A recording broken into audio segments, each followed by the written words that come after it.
Bueno, estamos en contacto con el doctor Federico Bordón. Él es médico generalista y especialista en familia, también sexólogo clínico y coordinador de Casa Fusa aquí en Santa Fe.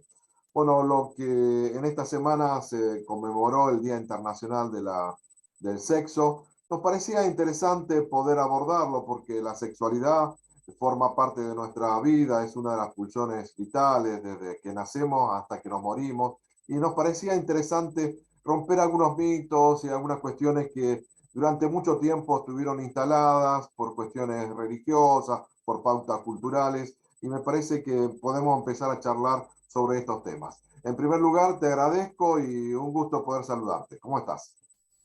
Hola Aldo, buen día. Muchas gracias a vos por contactarme.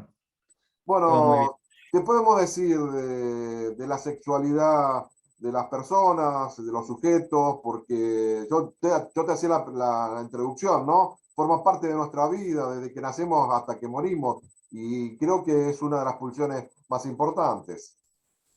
Sí, Aldo, como vos decís, por ahí la sexualidad en nuestra cultura queda reducida a veces a lo genital, a lo reproductivo, y en realidad la sexualidad tiene muchísimas funciones en nuestra vida y poder desarrollarla es muy importante. Digo, la sexualidad es una herramienta también de comunicación que tenemos, una forma de expresar cómo nos sentimos, cómo nos mostramos al mundo, cómo nos vinculamos con otras personas. Eh, y en ese sentido me parece muy importante poder entenderla de ese modo y poder desarrollarnos en un sentido que sea saludable, sobre todo, ¿no? Porque muchas veces nos reprimimos un montón de cuestiones de la sexualidad, no hablamos de sexualidad, no podemos expresarnos, ¿sí? Sobre todo, por ejemplo, las masculinidades, que tienen algunas cuestiones ahí culturales con lo que es expresar, ¿no? Entonces me parece fundamental que se pueda hablar y muy interesante que se ponga un día, ¿sí? A nivel mundial, incluso también fue el Día de la Salud Sexual, para que podamos tomar conciencia de esto, de lo importante que es hablar y de lo importante que es ponerlo en la mesa para darle la importancia que merece, ¿no? Sí, porque yo creo que los tiempos han cambiado, y vivir la sexualidad en plenitud es importante. Sabemos que tiempo atrás muchas mujeres fingían tener, por ejemplo, un orgasmo, o que el hombre, si no llegaba a la circulación, no era hombre. Bueno, muchos mitos que durante muchos años, a lo largo de la historia, se fueron dando, y me parece que hablar sobre estos temas, que vivamos la sexualidad con libertad, como vos estás planteando, me parece que es un paso importante porque tiene que ver con lo cotidiano, con una cuestión normal, y que creo que de esto se trata. Sí, y esto que traes, me parece importante destacar esto de las expectativas sociales que se construyen alrededor de los cuerpos y sobre todo mirándolo desde una perspectiva de género y derechos humanos, de ver, bueno, a ver qué se espera de determinados cuerpos en la sociedad. Y ahí surgen esto de los estereotipos, ¿no? De género. Y que debemos decir que son formas, ¿sí? Que el mundo espera que actuemos o que respondamos por tener determinada genitalidad.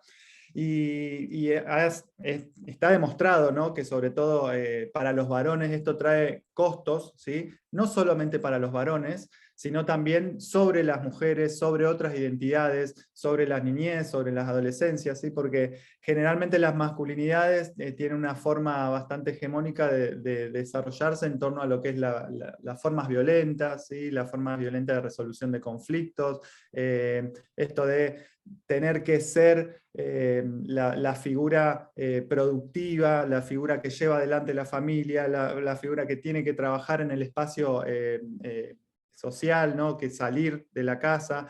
Bueno, y esto trae innumerables consecuencias a nivel de salud que hoy en día empezamos a verlas y podemos empezar a trabajarlas a partir de esto, ¿no? A ser más conscientes las sexualidades. Sí, vos estás hablando hasta de mandatos o de pautas culturales, y creo que los tiempos van cambiando, y bueno, hoy, por ejemplo, está el ESI, la educación sexual integral, Hoy de la escuela se habla de la sexualidad, algo que en otros tiempos, aquello que tenemos ya unos ciertos años, era todo un tabú, hablar de ciertas cuestiones. Y me parece que hablar de libertad en un ambiente donde hoy las identidades de género o las distintas formas de expresarnos en la sexualidad son mucho más abiertas, mucho más libres. Sí, en ese sentido, a ver, la ESI viene jugando un rol fundamental para poder pensar, repensar e intentar modificar la realidad. Tengamos en cuenta que educación sexual hubo siempre, ¿sí? El silencio es una forma de educar, la represión también es una forma de educar. Hoy lo que se intenta con la educación sexual es que sea integral, desde otra mirada, desde otra perspectiva, que incluya el cientificismo, que incluya las cuestiones, bueno, esto que ampliar y tener en cuenta las funciones de la sexualidad más de manera más amplia. Y sobre todo desde una perspectiva de derechos, ¿sí? Porque, a ver, hubo muchas controversias de por qué introducir la educación sexual o por qué no, ¿sí? Y en ese sentido, entenderlo como un derecho, ¿sí? Y el Estado debe ser garante de ese derecho, y acá padres, madres, figuras de cuidado no pueden impedir, ¿sí?, que se dé una educación de calidad, porque está demostrado los efectos que trae, ¿sí?, en los adolescentes, en vivir sexualidades también más responsables, de manera más libre, y por supuesto que trae un efecto en la salud. Entonces, creo que la ESI ha sido fundamental y necesitamos seguir profundizando y federalizando la perspectiva de la ESI en el país. Sé que vos estuviste realizando algunos estudios que tienen que ver justamente con la sexualidad en las personas adultas, ¿no? En las personas que ya tienen más de 60 años. Y me gustaría conocer algunos detalles de esa investigación y cómo se vive la sexualidad después de los 60. Bien, bien, tenemos ahí para hablar muchísimo tiempo, pero podemos acotar, a ver, porque si bien la sexualidad en nuestra cultura se vive en cierto modo represivo, hay ciertas edades, ¿sí?, en donde esa represión es aún mayor. Hablamos de la niñez, ¿sí?, y después de los 60 también. Es como que hablar de sexo después de esa edad está prohibido, no debería. Primero partamos de la base que hay que hablar más allá del sexo, ¿sí? Hablar de sexualidades, del cuerpo, de los cuidados, de cómo nos vinculamos, de cómo queremos nuestro cuerpo. Y a partir de eso también, ¿por qué no?, hablar de sexo.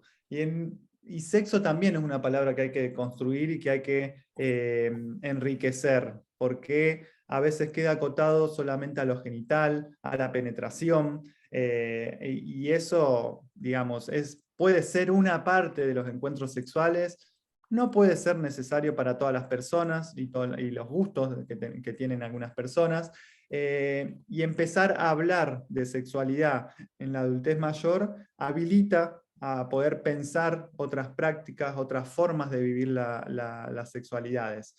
Y hablo en plural porque justamente sexualidades hay muchas y son tan diferentes como personas hay en el mundo. Pero para eso hay que dar el permiso. Hay que decirle sí se puede, sí, sí podés desarrollar todavía tu sexualidad, porque las sexualidades, a ver, incluso están presentes desde antes que nazcamos, ¿sí?, en los discursos de quienes están esperando ese nacimiento, y bueno, y atraviesa toda la vida.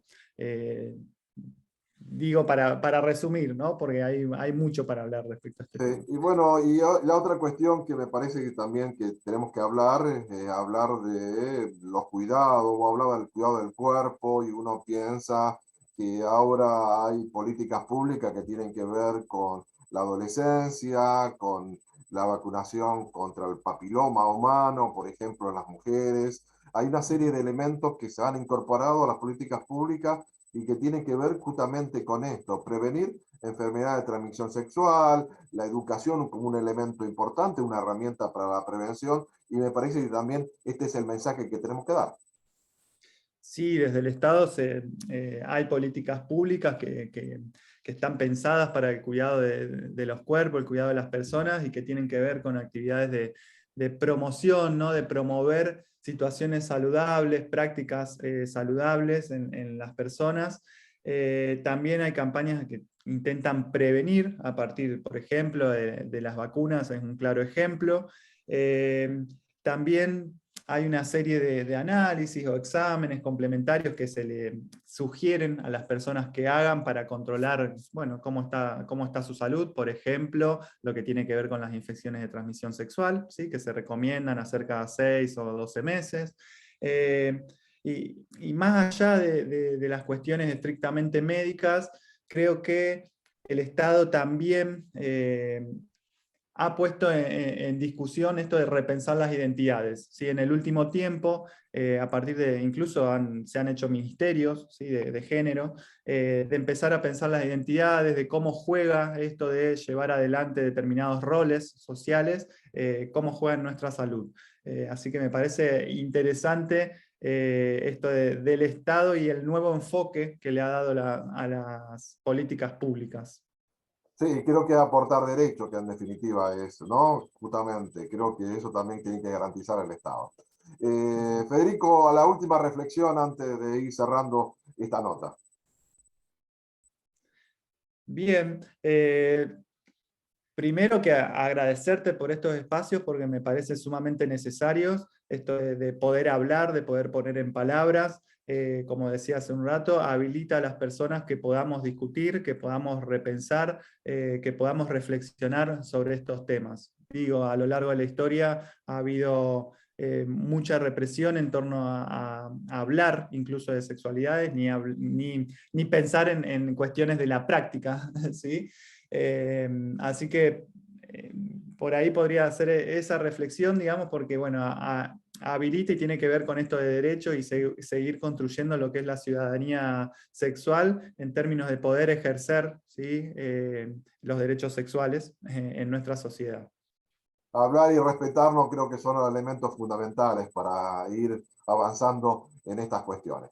Te agradezco mucho y por supuesto seguiremos charlando en otra oportunidad. Muchas gracias, Aldo.